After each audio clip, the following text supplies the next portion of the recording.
एक समय की बात है, एक बड़ा सा जहाज तूफान होने की वजह से डूब गया और उस जहाज में जितने भी लोग थे वह उस जहाज समेत डूब गए। सिर्फ एक आदमी को छोड़कर वह आदमी वहां से बच निकला और एक सुनसान आइलैंड पर जाकर बेहोश होकर गिर गया। सुबह जब उस आदमी को होश आया तो उसने देखा कि वह एक सुनसान आइलैंड पर था जहां पर दूर दूर तक कोई भी नजर नहीं आ रहा था। वह आदमी ऊपर वाले की तरफ देखकर दुआ मांगने लगा कि मेरी मदद करो, इस सुनसान आइलैंड पर किसी न किसी को भेज दो। लेकिन वहां उसकी मदद के लिए कोई भी नहीं आया। दिन गुजरते गए और वो आदमी रोज ऊपर वाले से मदद के लिए दुआ करता रहता। फिर कुछ दिनों बाद उसने दुआ करना ही छोड़ दिया। उस आदमी ने वहां से बचने की उम्मीद ही खो दी। उसका सब्र टूट चुका था। तभी उस आदमी ने लड़कियां इकट्ठा की और उनसे एक टेंट बनाए।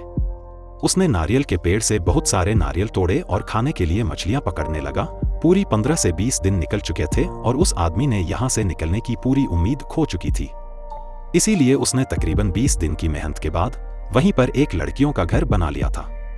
एक दिन जब वह जंगल में नारियल तोड़ने के लिए गया और वापस आया तो उसने देखा कि उसने जो घर बनाया था उसमें आग लग चुकी थी और वह घर पूरी तरह से जलकर राख हो गया था। तभी उसने ऊपर वाले की तरफ देखा और कहने लगा कि मैंने आपसे मदद मांगी तो आपने मेरी मदद नहीं की। फिर जब मैं रहने के लिए एक घर बनाया तो आपने उसे भी जला दिया। वह आदमी सारी रात ऊपर वाले को कोसता रहा और वही सो गया। जब वह सुबह उठा तो उसने देखा कि एक बहुत बड़ा जहाज उस आइलैंड के किनारे पर खड़ा हुआ है। वह आदमी यह देखकर बहुत खुश हो गया और तुरंत जहाज पर चढ़ गया। जब उसने पायलट से पूछा कि उन्हें कैसे पता चला कि वह इस सुनसान आइलैंड पर है, तब पायलट ने कहा कि कल तुमने जो आग जलाकर हमें सिग्नल भेजा था उसी की वजह से हम आइलैंड पर आए हैं। तभी उस आदमी ने कहा कि मैंने तो कोई सिग्नल नहीं भेजा था।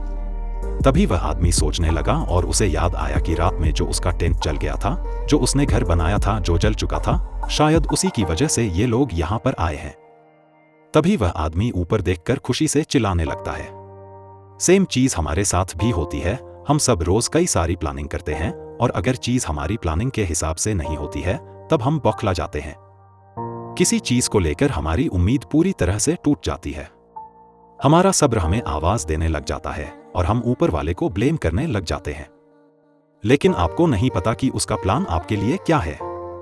आप उसका अंदाजा भी नहीं लगा सकते।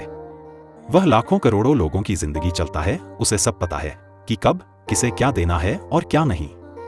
भी आपकी लाइफ में बड़ा हो रहा हो, जब चीजें आपके हिसाब से नहीं हो रही हो तब उस पर भरोसा रखना, उसके पास जरूर आपके लिए कोई प्लान है। वह दूसरा दरवाजा खोले बिना पहला दरवाजा बंद नहीं करता। कभी भी उम्मीद मत छोड़ना।